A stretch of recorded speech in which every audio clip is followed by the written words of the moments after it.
तो आज नहीं लाइव आ गया थोड़ी देर में कसो लाइव आ गया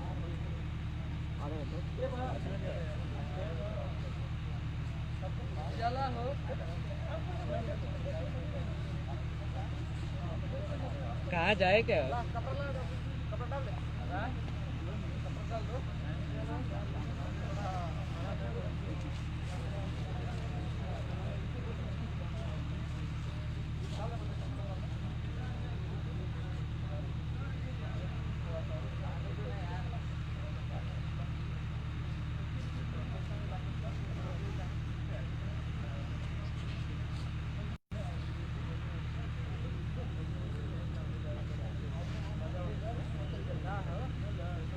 नमस्कार, प्रणाम आप सभी लोग के। और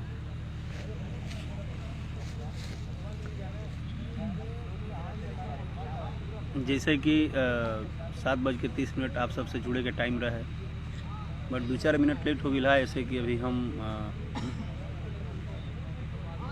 अपना एगो नया फिल्म के शूटिंग के सेट पे बानी और यही जे सॉन्ग शूटिंग चलता।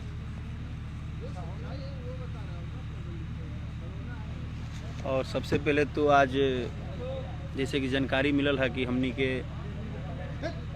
एक बहुत ही अनमोल हमनी के पूरे कलाकार लोग में हमनी के जरा के बचपन से सुनता होता नहीं जा नरेंद्र चंचल जी जेकर की आज निधन हो गई बा।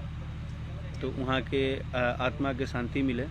और हमनी के बचपन से वहाँ गीत सुनत नहीं जा, चलो बुलावा आया है माता ने बुलाया है, जे कि देश विदेश हर जगह वहाँ के गाना बाजेला। और एक कलाकार के जीवन में यह होला कि जब वो रहे या ना रहे, बट ओकर कुछ ऐसा कीर्ति होला जो अमर हो जाला। तो हमनी के भगवान से बस यह कामना करब जा कि वहाँ के आत्मा के शांति मिले। और पूरा भोजपुरी समाज एगो अनमोल कलाकार के खोला के कहीं ना कहीं दर्द में बा। और बस नरेंद्र चंचल जी सबके लिए लीजेंड थे और मिस यू। हमेशा उनकी आवाज़ हम लोग के कानों में गूंजती रहेंगी।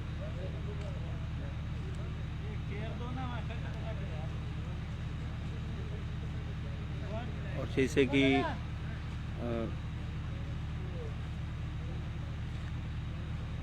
गौरव कुमार जी, छोटन लाल प्रेम कुमार देव, Anil Singh, so much, Sanjeet Yadav, good luck, thank you. Abhishek Chaubey भाई, Munna Kumar ji, Rupesh Singh Rajput, hello brother, Anshu Rahul Pandey, thank you बाबू, परशु पाठक, मोहित। तेवर फिल्म के शूटिंग पे हम बानी, वही फिल्म के शूटिंग चलता। अगर देखे के बाद तो हम रुआ सब के दिखा देता नहीं कि ये पूरा यूनिट है और पूरे यूनिट के बीच में ही हम लोग शूट कर रहे हैं। ये हमारी फिल्म की हीरोइन है, ये हमारी मेकअप आर्टिस्ट हैं, ये आगे कैमरामैन लोग हैं, सब लोग। तो पूरा यूनिट है और पूरा यूनिट के बीच में राउर भाई भी बा। रुआ सब का आशीर्वाद और प्यार के बदौलत लगातार दिन रात कुछ नया करे के प्रयास, मेहनत करे के प्रयास बा।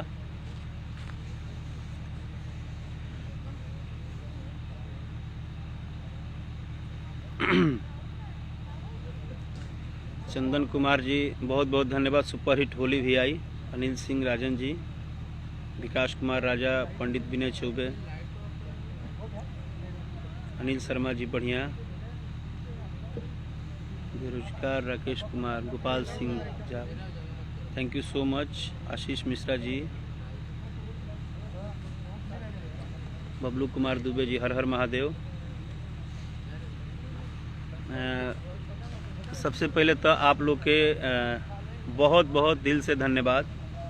हमार लाइव आवे के एगो सबसे बड़ा मकसद ये रहे कि जहाँ बहुत सारा चीज़ आजकल हो रहा बा, जहाँ पे गीत संगीत के ऊपर बहुत सारा प्रश्नवाचक चिन्ह लगता, ओहिजा रउरा सब है जे भी जितना भी हमके प्यार करे वाला, दुलार करे वाला जो भी संगीत प्रेमी बा, जो श्रोता बंधु बा, आप लोग के हम जितना भी धन्यवाद दी, शायद रोम रोम भी कर्जदार हो जाए तो कम पड़ी। कहे से कि आज जो सपोर्ट प्यार दुलार और जौन रउरा सभे एकता के प्रतीक देनी है, एगो कलाकार के जौन हिम्मत दिखौनी है, जौन की ये बहुत कम होला, ये बहुत कम होला।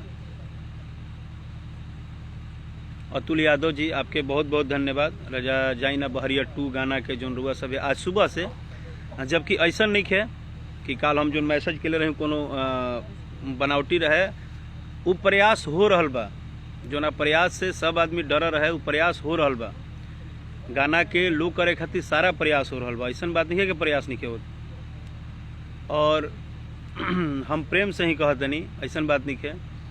हमको चाहे आप लोग जितना भी दबाव दे दीजिएगा कि हम खुल के ना बोलें या हम अपनी बात न रखें, ऐसा कभी नहीं होगा कि हम खुल के नहीं बोलेंगे और अपना बात नहीं रखेंगे। सोनू पांडे बाबू नमस्कार, विवेक शुक्ला जी, रुपेश सिंह जी, अनिल सिंह राजन भाई, आज और कल 2 दिन के अंदर सबसे पहले तो जौन रउरा सभे मेहनत करके एकजुटता दिखा के जितना भी शेयरिंग कैनी है, जितना भी गाना के ऊपर रउरा सभे कमेंट कैनी है, जितना भी रउरा सभे एकता दिखौनी है, एकजुटता दिखौनी है, ई आज ताकत रउरा सभे एहसास करौनी है कि राउर भाई कहीं से भी अकेले नहीं खे, और रउरा अपना भाई के जो सपोर्ट देनी है, एकरा खातिर राउर भाई, राउर घर के लड़का, कहीं सदस्य, कहीं परिवार के, हम एके बात कहिला कि यूपी बिहार समस्त भोजपुरी के जे भी सुने वाला बा, हम सबके परिवार के एगो छोटा सा अंश हैं। रउरा सभे के एक कलाकार के परिवार के नाते जौन रउरा सभे हमरा के बैकअप देता नहीं, जौन हिम्मत देता नहीं, जौन सपोर्ट देता नहीं,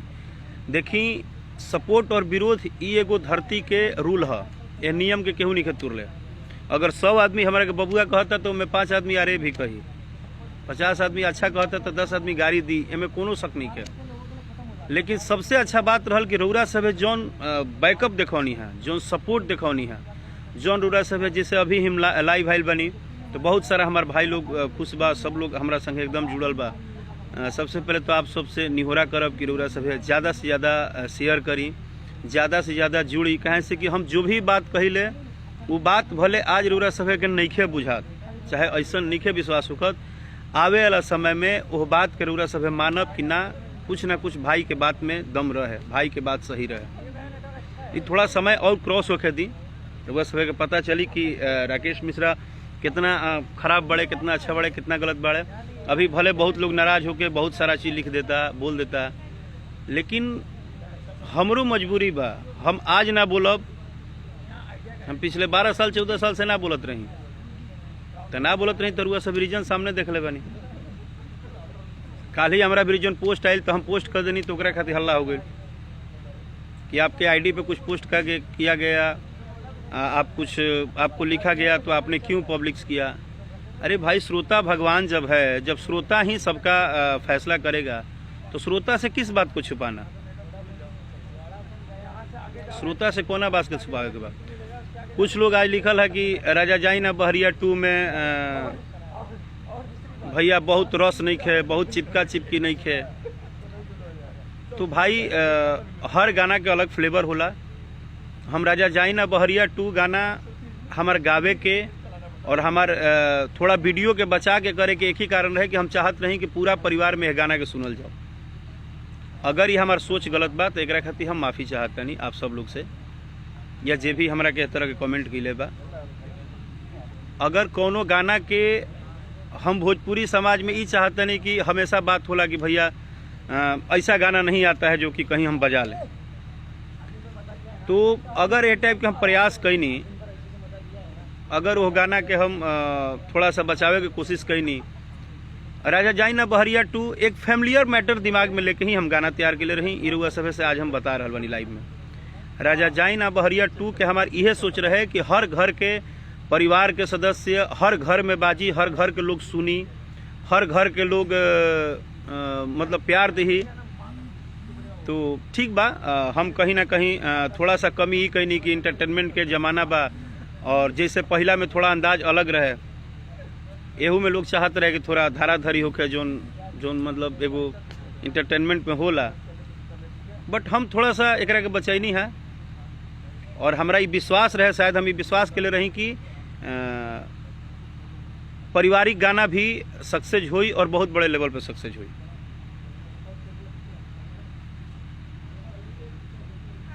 जी हमारा अगर आवाज़ नहीं किया हो तो थोड़ा सा इधर नेटवर्क के इशू बा जहाँ बानी हम।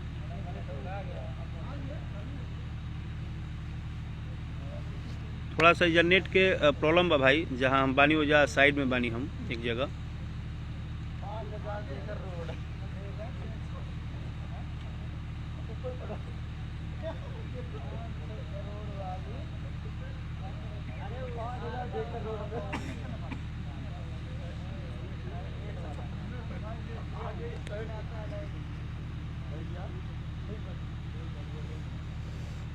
अब कहने जाए भाई नेटवर्क रुक गई,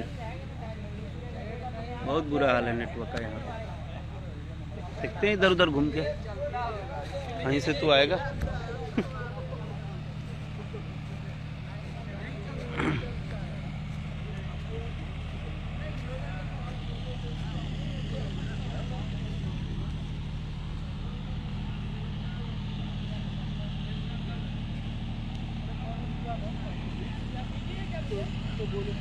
नेटवर्क नहीं है। आपसे कुछ बात करना था। आ गया।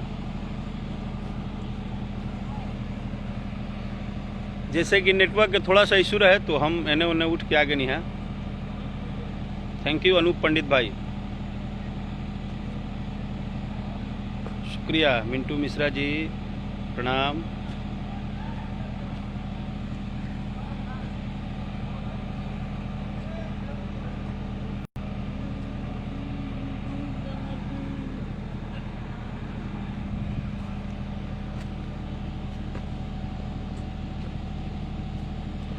बहुत बहुत thank you Birju Shah ji, Dubai से आप गाना सुन रहा बनी। बिट्टू खेसारी दीवाना, थैंक यू सो मच। आशीष प्रताप पांडे जी, बहुत बहुत धन्यवाद। आदेश दीवाना जी नरपतगंज विधानसभा से, आपके भी बहुत बहुत धन्यवाद। जितना भी भाई लोग ये लाइव के शेयर करता, जोन सपोर्ट, जोन दुलार, जोन प्यार रउरा सभे एकजुटता दे रहल बनी हमरा के, एकरा खातिर आप सबके हम रुआ रुआ कर्जदार बानी। हम ज़्यादा नहीं बोल पावत, कहें से कि हमरा यह नहीं बुझात कि हम कितना धन्यवाद दी रुआ सभे के। एगो जहाँ हम प्रयास कनी है कि हर घर में गीत बाजे, वो टाइप के जो प्रयास भइला ओकरा के रउरा सभे जो सपोर्ट दिले बनी।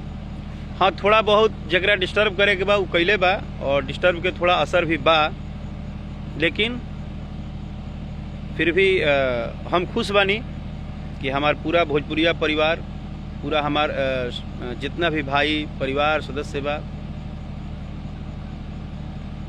सोनू बाबा धन्यवाद आपके। मिथिलेश सिंह जी, अंगद शुक्ला भैया प्रणाम। अंगद शुक्ला भैया जी कि हमारी इंडस्ट्री के और आवे वाला तमाम हमारा बहुत सारा सुपरहिट गाना के राइटर भी बानी, लिखले बानी। आशीर्वाद प्यार बा अंगद मंजे जी के, मंगल बाबा के, रितेश पंकज जी, शरत हुआ भाई का हालचाल, हिमांशु राज भाई, पिंटू ओझा जी थैंक यू, नीलेश साहनी, गुड्डू कुमार भाई love you too, Priyanshu Chaubey thank you so much, Anil Singh Rajan ji, singer आनंद कंटवार भाई कैसे हैं आप, Sunil Singh Chandravanshi ji, Abhay Singh Rajput thank you so much भाई, संजीव यादव जी, विनय यादव भाई नमस्ते, बहुत बढ़िया थैंक यू। जैसे कि आज गाना जो नाइल बा ओकर एक लाइन सुनावत तनी, जो ना कि काफ़ी बहुत सारा लोग बहुत तारीफ भी कैला, और बहुत सारा लोग के थोड़ा बहुत शिकायत रहे कि भैया तनी एकरा में लव चप चाहत रहे, तनी धाराधरी चाहत रहे, लेकिन माफ़ी चाहतनी भाई, कोशिश करब कि दोनों के मेंटेन राखी, कहे से कि कहीं ना कहीं इंटरटेनमेंट भी जरूरी बा।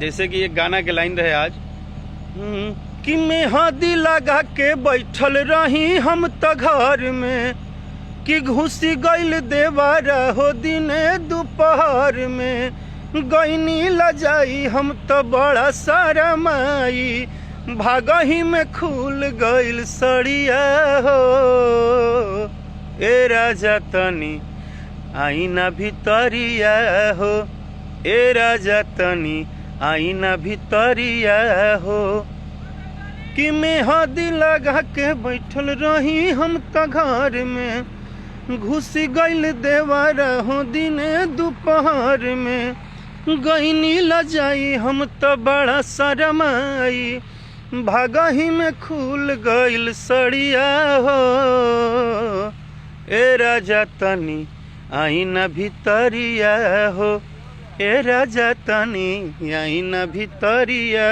हो। इसका जो सबसे प्यारा लाइन, सबसे अच्छा लाइन जो आप सबके भी शायद पसंद आयल हुई, हमके बहुत पसंद बा। एगो लाइन बा एह गाना में कि मन करे कैसे बोलाली, कंगना बजाली कि चूड़ी खाना काली हो, मन करे कैसे बोलाली, कंगना बजाली कि चूड़ी खाना काली, कि देवर निहारत गलिया, देखी न निहारत चोलिया, कि गड़बड़ होई त मनवा रोई, गड़बड़ होई त मनवा रोई, कि बढ़ुए मिजाज नहीं बढ़िया हो, ए राजा तनी आई न भितरिया हो, ए राजा तनी आई न भितरिया हो। एक छोटा सा निहोरा करब कि कबो कबो अगर और भाई प्रयास करे कि कुछ परिवार में भी बाजे वाला गीत रिलीज हो जाए हमार, हम प्रयास करी तो ओकरा करुआ सब आशीर्वाद देवे में कमी मत करी। ये भी बहुत ज़रूरी बा कि हमनी के हर सिस्टम पे खड़ा रही जा, हर गीत के प्यार दुलार मिले। और अगर रउआ सब में केहू जे लाइव देखता अगर ये गाना नइखे सुनले नइखे देखले तो राजा जाई ना पार्ट 2 रउआ सब यूट्यूब पे सर्च मारी, म्यूजिक वाइड चैनल से बा। धन्यवाद एक बार फिर भरोसा और प्यार दुलार दिखाए खातिर म्यूजिक वाइड चैनल के जे हम बड़े भाई बनी नीरज सिंह जी, गीतकार प्रीत जी, जे कि प्रियांशु भाई म्यूजिक दिले बड़ा। और सबके एक हमनी के प्लान रहे कि कुछ नया कल जाई, कुछ अलग कल जाई। थोड़ा सा दिक्कत बा नेटवर्क के, कहें से कि मुंबई में एक विरार जगह बा, वही शूटिंग चलता, तो नेटवर्क जब कहीं नहीं क्या होता है उन्हें हमारा थोड़ा घूमे के पड़ता, टहले के पड़ता। फिर भी पूरा टीम के राजा जाई ना बहरिया 2 के पूरा टीम के बहुत बहुत दिल से आभार। और सारा टीम के मेहनत के सफल बनावे खातिर, गाना के बहुत अच्छा रिस्पांस देवे खातिर आप सबके आभार, आप सब जनता के आभार। जे भी श्याम बाबू Yadav ji, thank you so मच। क्यों रो रहे हैं आप? रोइए मत, होता है। आप जब अलग करेंगे, अच्छा करेंगे तो उसको सोचने और समझने में टाइम जाता है। यही तो बात है कि लोग सिर्फ बोल देते हैं कि भैया कुछ ऐसा करेंगे परिवार में सुनल जाओ बैठ के एक साथ है, लेकिन जब आता है तो उसको समझते नहीं है, फिर उनका फरमाइश दूसरा हो जाता है।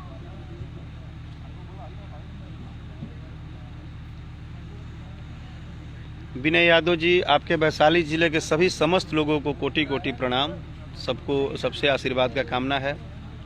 बसंत गुप्ता जी, नेपाल में आप हैं, आपको भी दिल से धन्यवाद। Shreya Pandey ji, thank you so मच। रंजीत सोनी जी, मिंटू मिश्रा भाई, होली के गाना बहुत जल्दी आई, सब रेडी बा, बस आप लोग थोड़ा इंतज़ार करी।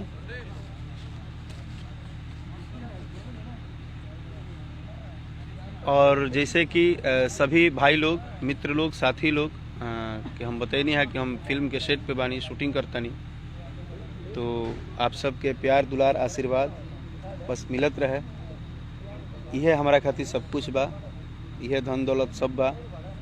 रवि सिंह जी, जय हो कीनाराम बाबा की, आपके महादेव आशीर्वाद बना रहे।